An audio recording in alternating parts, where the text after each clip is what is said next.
So to the men who love us, let me just try to paint a picture of what it will feel like if America, the wealthiest nation on earth, keeps revoking basic care from its women, and how it will affect every single woman in your life. Your girlfriend could be the one in legal jeopardy if she needs a pill from out of state or overseas, or if she has to travel across state lines because the local clinic closed up. Your wife or mother could be the ones at higher risk of dying from undiagnosed cervical cancer because they have no access to regular gynecological care. Your daughter could be the one too terrified to call the doctor if she's bleeding during an unexpected pregnancy. Your niece could be the one miscarrying in her bathtub after the hospital turned her away. And this will not just affect women, it will affect you and your sons. The devastating consequences of teen pregnancy won't just be borne by young girls, but also by the young men who are the fathers. They too will have their dreams of going to college. Their entire future is totally upended by an unwanted pregnancy.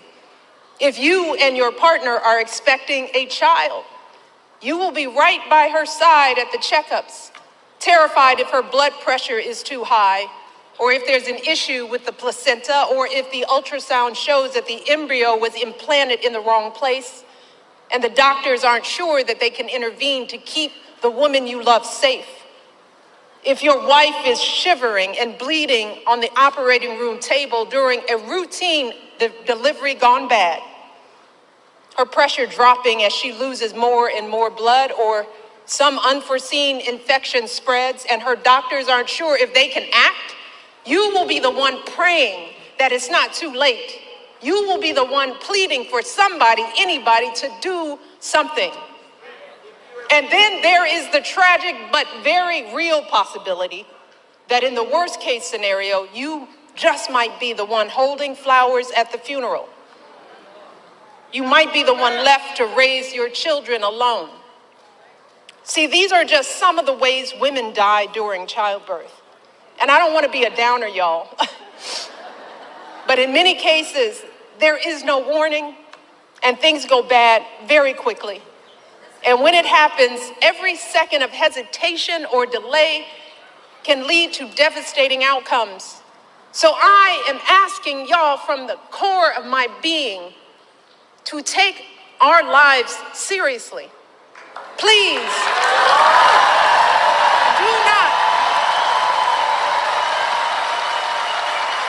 not put our lives in the hands of politicians, mostly men, who have no clue or do not care about what we as women are going through.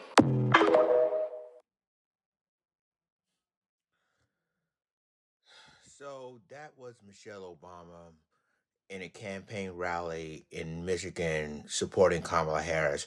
And I think she's doing this because I think she's saying what Barack Obama did to attack black men.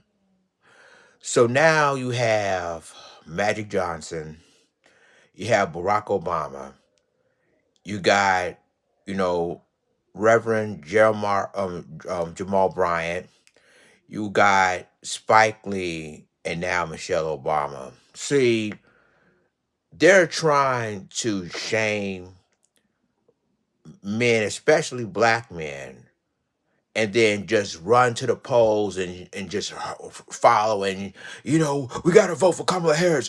Donald Trump is evil. He going to destroy the country, right? And you see all of this.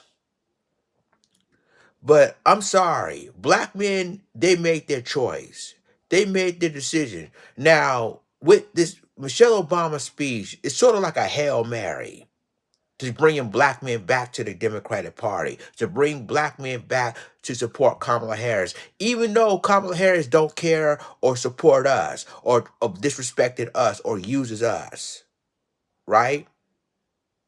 So now you have the former First Lady Michelle Obama want to shame black men and say, listen, we're hurting and all of this, and basically trying to tell us wait, we need you. We need you to come to us and support Kamala Harris. But she failed to realize what Kamala Harris did as Attorney General. Or the Democratic establishment doesn't give a damn about us black men.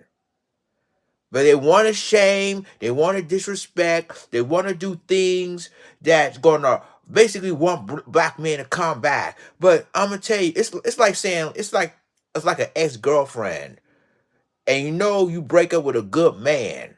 You hurt a good man so much, and then when a good man leaves for good, now she tries so hard and fights so hard to get this good man back to her. This is what's going on in Kamala Harris's campaign right now.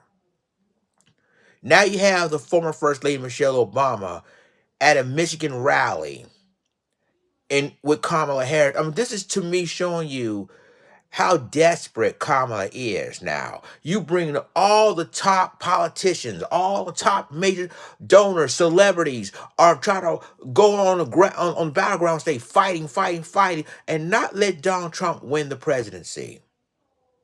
See, now to me, it shows you time and again that black men is fed up, and it's too little, too late.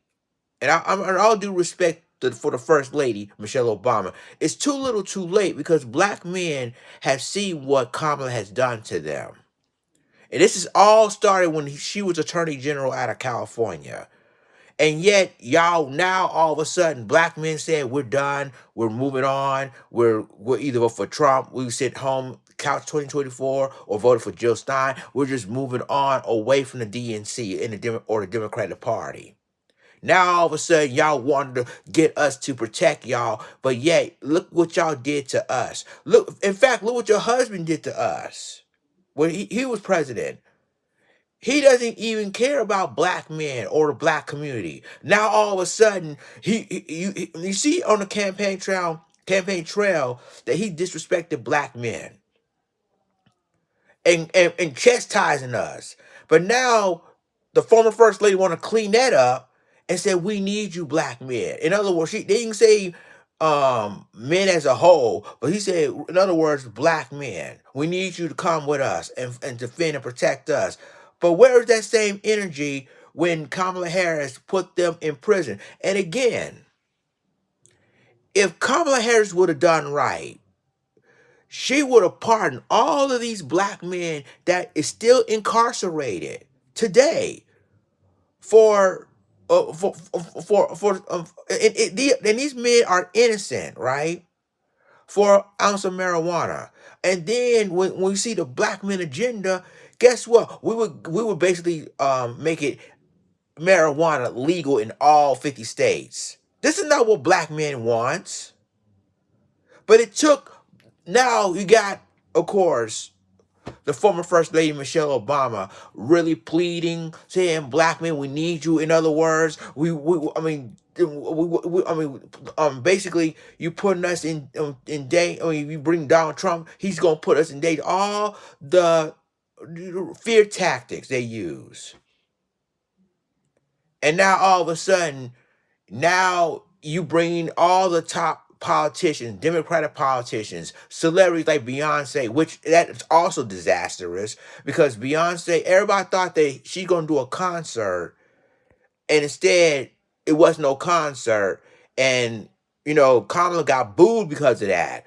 But to see what is going on now, it's like the DNC, the Democratic Party, is trying to get the black men to go back to them. And again, it's too little, too late. Because at the end of the day, we made our decision. The way you disrespected us, the way you belittle us, the way you calling us out.